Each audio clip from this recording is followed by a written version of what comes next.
Dans un instant dans le Nord, après le trou de balle à Chantal et le zizi de ma tante, vous découvrirez le zotch, une douceur en forme de bisou, nouvelle spécialité du carnaval de Dunkerque.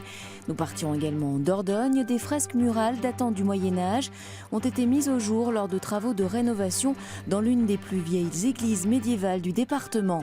Mais tout d'abord, sur la côte basque, les tempêtes ont fait dériver de jeunes phoques ces derniers jours. L'un d'entre eux s'est échoué sur la plage à Osgore, très affaibli. Cette jeune femelle a été prise en charge par l'aquarium de Biarritz. L'aquarium de Biarritz prend des allures de crèche. Il vient de recueillir ce bébé phoque échoué sur une plage d'Osgore. Cette femelle, prénommée Eleanor en référence à la tempête qui l'a fait dériver, est très affaiblie. C'est son tout premier repas depuis le sauvetage.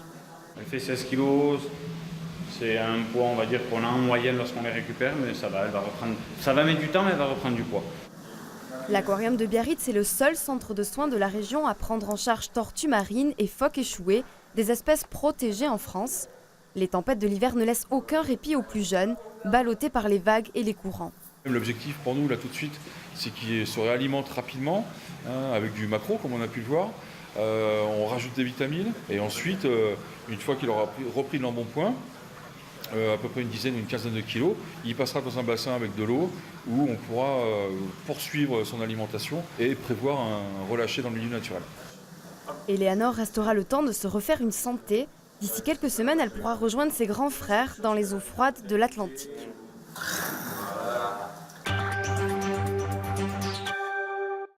La succession de tempêtes hivernales et les forts coefficients de marée ont causé des dégâts importants dans l'estuaire de la Seine.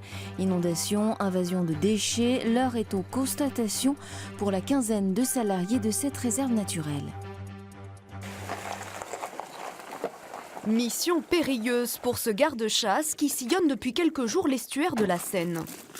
Après la tempête, je viens constater s'il n'y a pas eu des dégâts sur les différentes installations de chasse qu'on a sur le territoire de la CDPM. Et ce matin-là, mauvaise surprise, il découvre ce gabion totalement retourné. Un dégât spectaculaire. Au total, 4 abris de chasse comme celui-ci ont été endommagés par la dernière tempête. On peut constater que les chaînes d'amarrage ont cassé, ont cédé sous la pression de l'eau et du coup il s'est renversé sur le côté. La force des vents, les précipitations et les forts coefficients de marée ont fragilisé les 8500 hectares de la réserve naturelle. Il faut imaginer que pendant les tempêtes, il y a beaucoup d'herbes qu'on ne voyait même plus. On ne pouvait plus distinguer la Seine des installations de chasse par exemple. Donc on a vraiment un des degrés d'inondation beaucoup plus forts qu'à certains moments. Prairies inondées, arrivée massive de déchets et dunes naturelles menacées. Pour la quinzaine de salariés de la maison de l'estuaire, les missions de veille et d'intervention se multiplient. Devant nous, on voit vraiment une zone un petit peu en U qui a été creusée par la mer. Donc on a vraiment une érosion très forte de cette zone à cause des dernières tempêtes hivernales. Et on a pu observer des comportements un petit peu différents d'habitude. Des oiseaux très marins qui étaient rentrés vraiment dans l'estuaire pour s'abriter un petit peu des conditions. Plus de 250 espèces d'oiseaux protégés vivent dans l'estuaire de la Seine.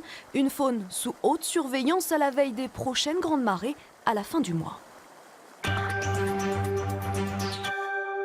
Cette belle surprise en Dordogne, dans l'une des plus vieilles églises médiévales du département, des travaux de rénovation ont permis de découvrir des peintures anciennes, des fresques murales datant du Moyen-Âge, très abîmées par l'humidité, qu'une association de sauvegarde du patrimoine a commencé à restaurer.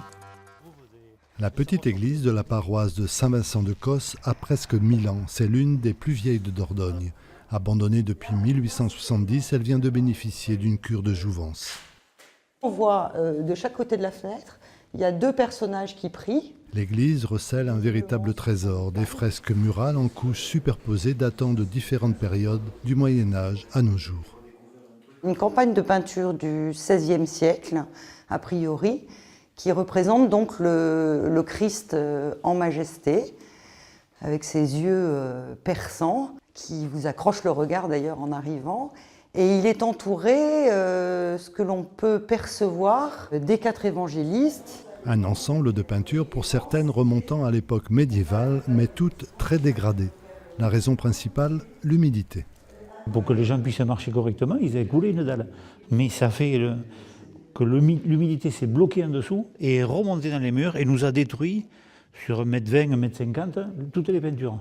Voilà. Et c'est là qu'on avait des algues vertes partout. Une première campagne de travaux vient d'avoir lieu fin 2017 pour un coût de 108 000 €. Mais la restauration des peintures est loin d'être terminée.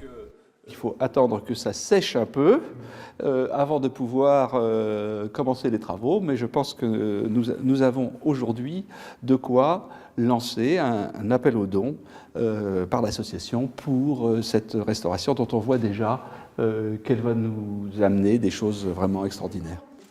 Un jour, c'est sûr, l'église de Saint-Vincent-de-Cos pourra à nouveau se visiter, mais déjà la cloche sonne dans le clocher consolidé. Enfin, il devrait titiller les papilles des carnavaleux à Dunkerque, le Zotsch, un gâteau à la vanille et au chocolat, spécialité de cette édition 2018, une douceur en forme de bisou, comme celui que les carnavaliers se font sur la bouche pour éviter d'abîmer leur maquillage.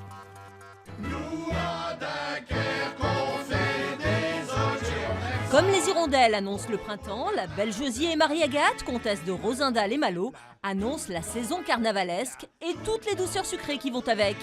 Dans la pâtisserie au Bon Pain de France cette année, on fait des bisous à tour de bras, des jolis zotch, spécialité officielle du carnaval de Dunkerque.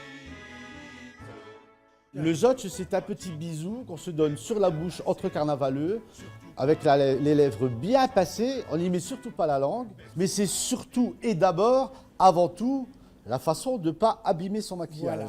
Donc au carnaval de Dunkerque, on ne se serre pas la main, on ne se fait pas la bise, on se fait un zotch. Le zotch, c'est une succession de génoises, vanille et chocolat fourrées d'une crème diplomate surmontée d'un joli baiser à la cerise. Après le zizi de ma tante ou le trou de balle à Chantal, les comtesses se seraient-elles assagies? C'est-à-dire que... Oui. Disons que cette spécialité est plus politiquement correcte, entre parenthèses, on va dire. Et là, c'est vraiment... Et en plus, si c'est la spécialité officielle du carnaval, on ne peut pas non plus descendre trop bas. Mais oui. En tout cas, les comtesses ont un grand cœur, car une partie des bénéfices de la vente de ces zotch sera reversée à la fondation Dunkerquois, donc solidaire, qui aide les demandeurs d'emploi. Mais assez parlé, passons à la dégustation. Bon alors, il y a deux façons de manger le fameux zotch, Marie-Agathe. Deux façons. Ah bon? La façon gourmande et la façon zotch.